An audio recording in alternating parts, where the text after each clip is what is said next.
My 16-year-old son just showed me a video of my husband's new wife pouring something into his water. The bottle had no label. And right now, Daniel is in the hospital with tubes in his arms while doctors use words like acute toxic exposure for the first time. They won't say poison. Not yet. But they're thinking it. And so am I. But I'm getting ahead of myself. Because this story doesn't start in a hospital room. It starts quietly, the way all disasters start. With a man who thought he could control everyone. And the women and children who proved him wrong. The day my husband introduced his second wife, I didn't scream. I didn't cry. I didn't throw a single glass against the wall. I just smiled. Because when you've been married to a man like Daniel for 12 years, you learn something important. He doesn't ask for permission. He doesn't have conversations. He makes announcements. Like a CEO revealing a merger. Like a king reading a decree. We had been married 12 years. 12 years of dinners I cooked. 12 years of arguments we pretended never happened. When Daniel met me, I was 23 years old with a 3-year-old son and empty pockets. Ethan's biological father disappeared before the baby was even born. And then Daniel arrived. He showed up like a rescue boat when you're drowning. Bought Ethan toys we couldn't afford. Showed up to school events. Told everyone how proud he was to raise another man's son. At the time, I thought that made him noble. Now I know it made him powerful. Because Daniel didn't fall in love with me. He fell in love with how much I needed him. Everything changed the day the doctor said those 4 words, "You cannot have children." Daniel didn't shout. He didn't cry. He just went quiet. And I'd learned over the years, silence from Daniel was always more dangerous than anger. Anger passes. Silence plans. After that appointment, he worked later. Traveled more. Started using words like legacy and bloodline in conversations where they didn't belong. Then one evening, without warning, he walked into the living room while I was folding laundry and said, "I'm getting married again." I actually laughed. I thought it was a joke. He just stood there waiting. "You can stay," he added calmly, like he was offering me a severance package. "You and Ethan will be provided for. A separate wing. Monthly allowance. But I want a child of my own. Surely you understand." That was the moment I realized this wasn't a marriage anymore. It was a negotiation. And I'd already lost. And then she walked in. Sophia. She was young, 26 maybe. Beautiful in that polished way that takes time and money. Calm. Too calm. She didn't look nervous meeting the wife. She looked prepared. Like she'd rehearsed this moment. Standing beside her, holding her hand, was a little girl. Maybe 8 years old. Dark hair. Serious eyes. "This is my daughter, Lily," Sophia said gently. Lily didn't smile. She didn't wave. She just watched me. There's a reason we tell children not to stare. It's because they see what adults have trained themselves to miss. They see the cracks in the foundation. And Lily was staring right through me. That night, after the introductions, after the awkward dinner, after Daniel showed Sophia and Lily to the guest wing like he was giving them a hotel tour, Ethan came into my room. He was 15 then. "Mom," he said quietly, sitting on the edge of my bed. "Is she replacing us?" The question broke something inside me. Not loudly. Quietly. Like a crack in ice that spreads before you even see it. "No," I said softly, pulling him close. "No one is replacing anyone." But I wasn't sure if I was lying to him or to myself. Because here's what I didn't say out loud. Daniel wasn't just building a new family. He was rearranging loyalty. And I had no idea then that the person who would finally break his control wasn't going to be me. It wasn't going to be Sophia. It was going to be a 12-year-old girl who saw the truth before any of us did. Sophia moved into the house within a week. Daniel didn't even try to hide his excitement. New furniture arrived in trucks. Expensive jewelry appeared on her nightstand. Designer clothes filled closets that had been empty for years. The guest wing became their side of the house, and Daniel made sure we all knew it. Dinner felt different after that. Daniel laughed more with her, listened more carefully when she spoke. When I talked, he nodded distractedly, like I was background noise in my own home. Sophia was clever though. She never argued with me, never disrespected me openly. Instead, she whispered things to Daniel when she thought no one was listening. She seems distant, she'd say. Ethan doesn't really connect with you. Maybe the future needs clarity. Clarity. That word started appearing often. At dinner. In conversations with his lawyer. In the middle of the night when he thought I was sleeping. Clarity meant cutting ties. Clarity meant choosing. And Daniel was being asked to choose. One afternoon, I found Lily sitting alone in the kitchen. She was doing homework at the island, her small legs swinging beneath the chair. "Do you like it here?" I asked. She looked at me carefully before answering, the way children do when they're deciding if you're safe. "My mom says this is temporary," she finally said. Temporary. The word echoed in my mind long after she walked away. Temporary for who? For Sophia and Lily? Or for me and Ethan? Weeks passed. The tension in the house thickened like fog. Daniel started spending less time with Ethan. Stopped helping with homework. Stopped attending school meetings. One night, Ethan came downstairs for water and overheard something he shouldn't have. Daniel's voice. Low. Serious. "I can't leave everything to someone who isn't my blood," he said. Ethan didn't mention it the next day. But he stopped calling Daniel Dad. And Daniel noticed. "So now he's ungrateful?" he muttered at dinner. I kept quiet. But inside, I felt something shifting. Not fear. Awareness. Then, one evening, he gathered all of us in the living room. 2 wives. 2 children. One man standing like a king addressing his court. "I'm updating my will," he announced.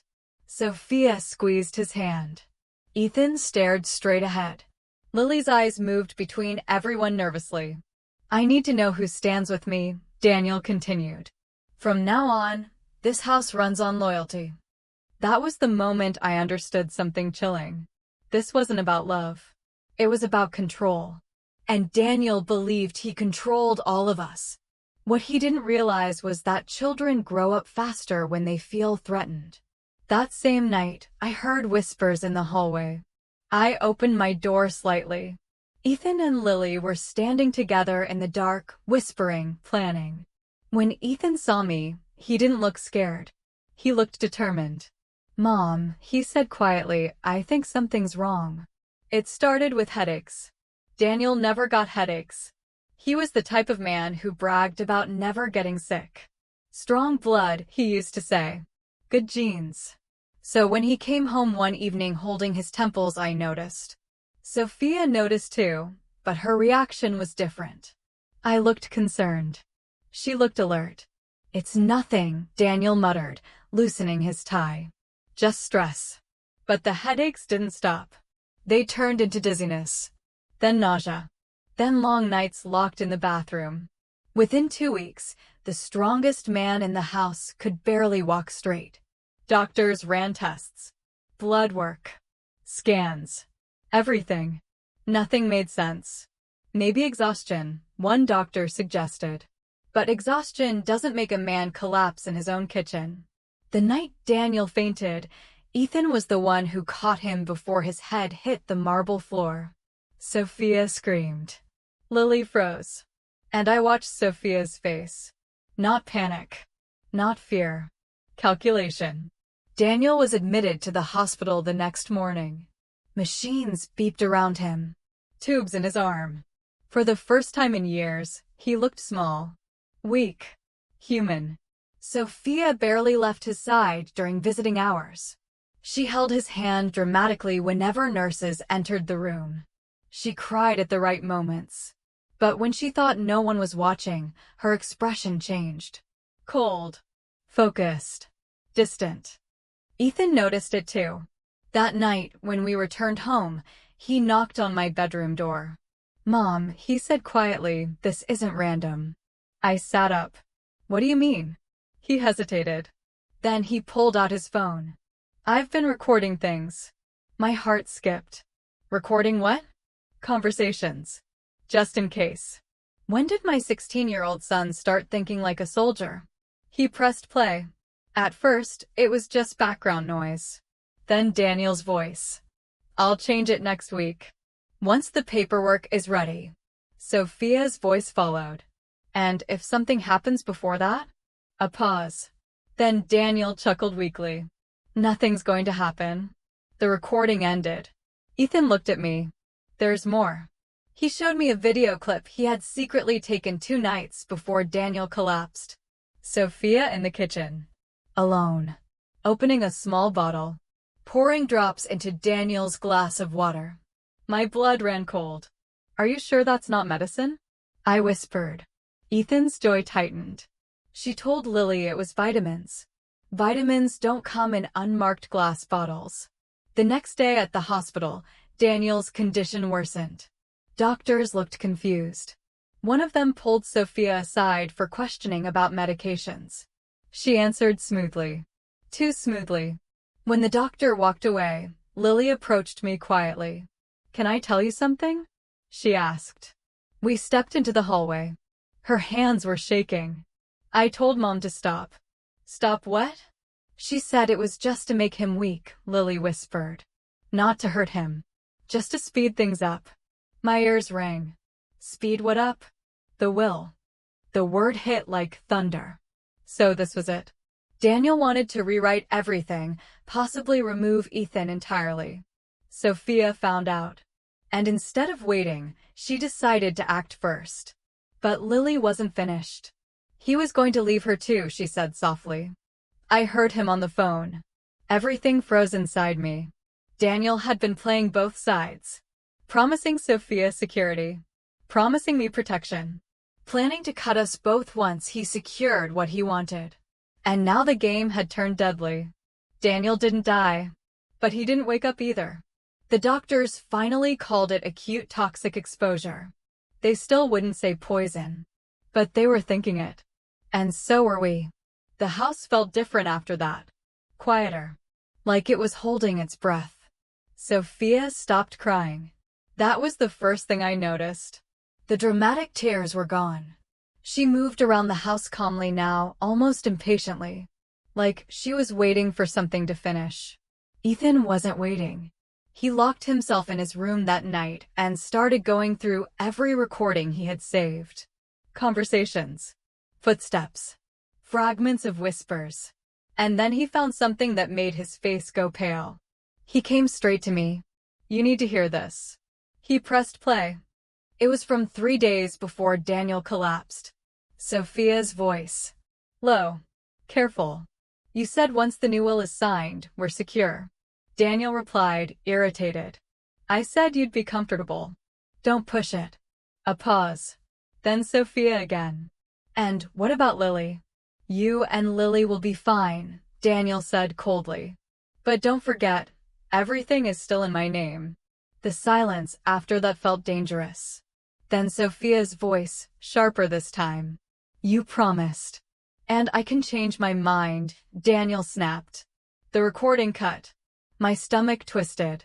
Daniel hadn't just been planning to remove Ethan. He had been planning to limit Sophia too. Divide everyone. Keep all power in his hands. Sophia must have realized she was temporary. Just like Lily said. Temporary. But Ethan wasn't done.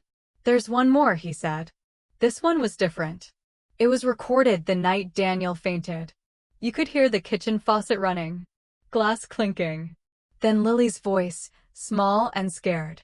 Mom, how much are you putting? Sophia replied sharply. Go to your room. But what if he dies? He won't, Sophia whispered. He just needs to be weak long enough. Weak long enough. I felt my knees nearly give out. There it was. Proof. Not suspicion. Proof. The next morning, hospital security called. They wanted to speak to family members privately. Someone had reported possible tampering. My eyes went to Ethan. He hadn't said anything to me, but I saw it in his face. He had already sent the recording. To protect himself.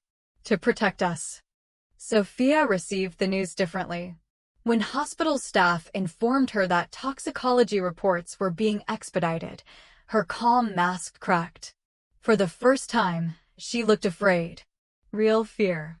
That afternoon, Lily came to my room again. She didn't knock. She just appeared in the doorway, smaller than I'd ever seen her. She didn't mean to kill him, she whispered. I knelt in front of her. Did she know it could? Lily hesitated. I think she thought he deserved to be scared. Scared. Just like Daniel had scared all of us. The irony was brutal. 2 days later, the toxicology report came back. It wasn't a lethal dose, but it was poison. Slow acting. Repeated exposure. Police were notified immediately. When officers arrived at the hospital to question Sophia, she didn't fight. She didn't scream. She just looked at Daniel's unconscious body and whispered something I couldn't hear. Then she was escorted out. Lily watched the entire thing silently. No tears. Just emptiness. 3 days later, he opened his eyes. And the first person he asked for was not me. Not Sophia. Not Lily. He asked for his lawyer. When Daniel opened his eyes, the first word out of his mouth wasn't my name. It wasn't Sophia's. It wasn't even Lily's. It was lawyer. Not what happened. Not am I okay? Just lawyer. That's when I knew. He hadn't learned anything. 2 days later, despite still being pale and connected to monitors, Daniel insisted on gathering everyone in his hospital room. Me, Ethan, Lily, his lawyer. Sophia was not allowed to attend. The room felt smaller than it was. Daniel looked at Ethan first. You sent something to the hospital. It wasn't a question. Ethan didn't lower his eyes. Yes. Silence. Daniel studied him for a long moment. Then, unexpectedly, he smiled. Smart. The word shocked me. Smart? You finally think like a man, Daniel continued. You protected your position.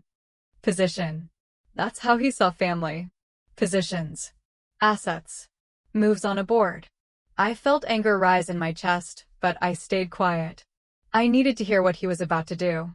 The lawyer cleared his throat and opened a folder. Daniel began speaking slowly. If something had happened to me before today, my previous will would have remained valid. My heart pounded. The lawyer continued reading. Under the old will, the house would go to me. 40% of assets would go to Ethan. 30% to Sophia. 30% in trust for Lily. Sophia would have been secure. Ethan would have been protected. But Daniel wasn't finished. I was going to change it, he said calmly. Because loyalty must be rewarded. The room went still. Ethan's jaw tightened. And now? I asked quietly. Daniel's eyes moved toward me. Cold. Measuring. Now I've decided something different. The lawyer flipped to a new document. This updated will, he said, states that in the event of Mr. Daniel's death, all personal and business assets will be placed in a single irrevocable trust. I frowned. For who? The lawyer continued reading. The sole controlling beneficiary of the trust will be, he paused. Daniel smiled faintly. Lily. The room froze. Ethan blinked. I felt the air leave my lungs. Lily looked like she'd been struck. What? She whispered. Daniel turned to her. You told the truth, he said. You tried to stop your mother. That's loyalty. I stared at him. You're rewarding a child for exposing her own mother? I'm rewarding honesty, Daniel replied sharply. No. He was punishing everyone else. That was his final move. Divide. Control. Manipulate. Even now. Ethan stepped forward. And what about Mom? Daniel didn't look at me. She'll be comfortable. The trust will provide allowances. Allowances. After 12 years of marriage. Allowances. Ethan's hands curled into fists. You think this fixes anything? He said quietly. Daniel met his gaze. It ensures order. Order. As if this family was a company merger gone wrong. But here's what Daniel didn't see. Lily wasn't smiling. She wasn't grateful. She looked terrified. Because suddenly, at 12 years old, she was the center of a war she never asked for. And Daniel thought he had restored control. He thought this new will solve everything. But he forgot one thing. Trust can be rewritten. But relationships can't. That night, when we returned home without Sophia and without answers, Ethan came to me again. "Mom," he said, voice steady, "he thinks this is over." I looked at my son. At how much he had grown in just weeks. "No," Ethan continued. "It's just starting." Because Sophia had been arrested. Daniel had changed the will. And Lily, a child, now legally controlled everything. But there was one problem Daniel never considered. What happens when the person you try to control refuses to play the game? The morning after Daniel changed the will, Lily didn't come down for breakfast. Daniel noticed. He hated disruptions to routine. "Where is she?" he asked sharply. "In her room," I replied. He sighed, irritated. "Bring her down. We need to discuss structure." Structure. Like she was an employee. Not a child. Not a 12-year-old girl who had just been handed a weapon she never asked for. But Lily didn't come down. Instead, she came to me. She looked smaller than usual. Not physically, emotionally. "They told me I own everything," she whispered. I nodded gently. "How does that make you feel?" She hesitated. Alone. That word hit harder than anything Daniel had said. Alone. Not powerful. Not lucky. Alone. Downstairs, Daniel was already on a call with his lawyer. "Yes, guardianship terms must favor my guidance," he was saying. "Until she's 18, decisions go through me." There it was. The real plan. Lily wasn't in control. He was. He had simply moved the chess piece. Sophia was gone. Ethan was sidelined. I was reduced to allowances. And Lily was leverage. That afternoon, something unexpected happened. Lily asked to visit her mother. Daniel resisted. "It's not appropriate right now," he said coldly. But legally, he couldn't refuse. So we drove to the detention center. Sophia looked exhausted. Not glamorous. Not calculating. Just tired. When Lily sat across from her, neither of them spoke for a moment. Then Lily finally said, "Why didn't you just leave?" Sophia's eyes filled with tears. "Because I thought security was worth it," she admitted. "I thought money meant safety." Lily's voice shook. "It doesn't." Silence settled between them. And in that silence, something shifted. Not greed. Not strategy. Clarity. When we returned home, Lily didn't go to her room. She walked straight into Daniel's office. Ethan and I followed quietly. Daniel looked up from his desk. "What is it?" Lily stood straighter than I had ever seen her stand. "I don't want it." Daniel frowned. "Don't want what?" "The trust. The money. The house." His expression hardened. "You don't understand what you're saying." "I do," she replied. "I don't want to be your weapon." The room went still. Daniel stood slowly. "This is about your mother." "No," Lily said firmly. "This is about you." Ethan stepped slightly closer to her, silent support. Lily continued, "You keep testing people. Dividing them. Making everyone prove loyalty. But you never prove yours." I saw something flicker across Daniel's face. Not anger. Not control. Something unfamiliar. Uncertainty. Lily pulled a folded document from her hand. "I asked the lawyer this morning," she said. "I can refuse to be sole beneficiary." Daniel's voice dropped dangerously low. "You went behind my back? You taught me how." That sentence landed like a verdict. She placed the document on his desk. "I want it divided equally. Ethan included. Mom included. Sophia included. Or I don't take any of it." Daniel stared at her. For the first time since I'd known him, he had no immediate answer. No speech. No strategy. No power move. Just silence. Weeks passed. Sophia accepted a plea deal. No prison time, but probation and permanent damage to her reputation. She moved into a small apartment across town. Lily visits her every weekend. They're learning how to be a family again. Slowly. Carefully. Like people handling something fragile. Daniel survived. Physically. But something else had been exposed. The illusion of control. He eventually agreed to divide the estate equally among all four of us. Not because he suddenly became generous, but because he realized something terrifying. If he didn't, he would lose all of us completely. A year passed. The house felt different. Quieter. Not tense, just real. Ethan started college, studying law. Just in case, he joked once. Lily began therapy. Art classes. Normal childhood things. And Daniel tried. Awkwardly. Sometimes too late. But he tried. Because loneliness is a harsher punishment than any courtroom. And he had come very close to earning it. Looking back now, people ask me how I survived living in a house with 2 wives, secrets, poison, and betrayal. The truth is, it was never about the wives. It was never about the money. It was about children who refused to inherit bitterness. About a girl who chose fairness over fortune. About a boy who chose protection over revenge. And about a man who finally learned that you can rewrite a will, but you can't rewrite the damage you cause. Sometimes the only way to keep a family is to stop trying to control it. Daniel learned that the hard way. So did Sophia. So did I. We all thought we were fighting for something: security, loyalty, justice, love. But in the end, the only thing worth fighting for was each other.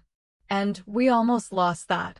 Lily still has the document she tried to give Daniel that day. She keeps it in her room. A reminder that power means nothing if you don't know how to use it. Or if you use it to become someone you don't recognize. At 12 years old, she understood something it took the rest of us decades to learn. That control is not the same as strength. That loyalty cannot be demanded. And that sometimes the bravest thing you can do is give the power back. Ethan graduates next year.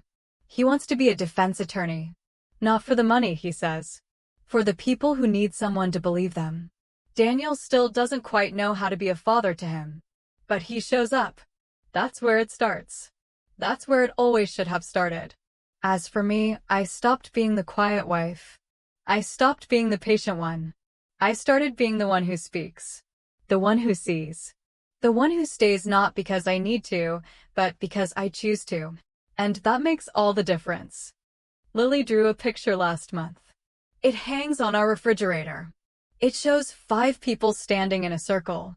No one is taller than anyone else. No one is in front. They're just holding hands. She titled it Family. When I asked her why she drew it that way, she said, because that's what it feels like now. Not a line. Not a pyramid. Just people holding on. That's the real ending. Not the will. Not the poison. Not the betrayal. Just 5 people who learned, the hard way, that family isn't something you control. It's something you choose. Every single day. Even when it's hard. Even when it's messy. Even when you'd rather walk away. Lily still stares sometimes. That same look she gave me the first day we met. Seeing through everything. But now when she stares, I don't feel exposed. I feel seen. And that's different. That's everything. This is where our story ends. Not with a bang. Not with revenge. Just with 5 people sitting around a dinner table, laughing at something stupid, passing the salt, being human. Being family. Being enough. Thanks for listening. If this story touched you, please subscribe and comment below.